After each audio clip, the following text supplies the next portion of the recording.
Welcome to sports sciences and physical education channel.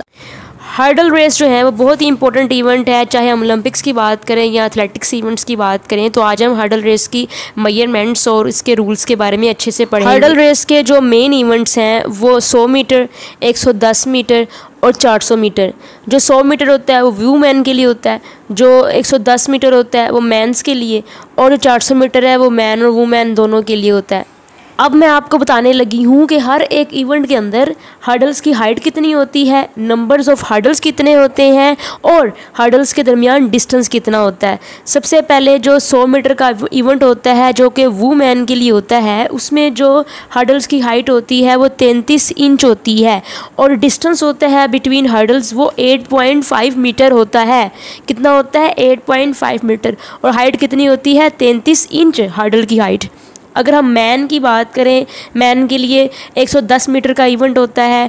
अगर हम number of hurdles देखें तो 10 हर्डल्स होती हैं। उनकी हाइट कितनी होती है? 42 इंच होती है हाइट मैंस के लिए। और डिस्टेंस जो होता है हर्डल्स का दरमियान में, हर हर्डल के दरमियान जो डिस्टेंस है वो 9.14 मीटर होता है। कितना होता है? 9.14 मीटर। फिर हमारे पास आता है मैन और वुमेन दोनों के 400 मीटर इवेंट। तो जो वुमेन का 400 मीटर इवेंट है उसका जो हर्डल का हाइट होती है वो 30 इंच की होती है और डिस्टेंस जो होता है दरमियान में हर्डल्स के वो 35 मीटर का होता है।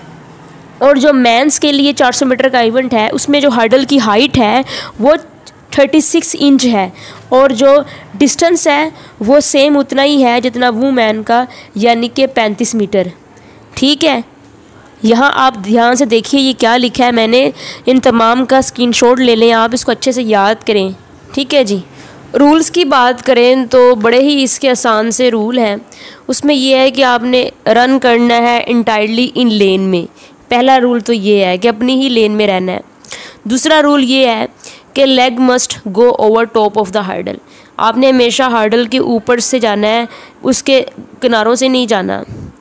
तीसरा रूल यही है कि not allowed to go around और बिसाइड ऑफ हर्डल, यानी कि बिल्कुल टॉप से जाना है, ये नहीं कि आप साइड से गुजर जाएं या साइड से उसको जो है वो क्रॉस करें, नहीं, बिल्कुल टॉप से।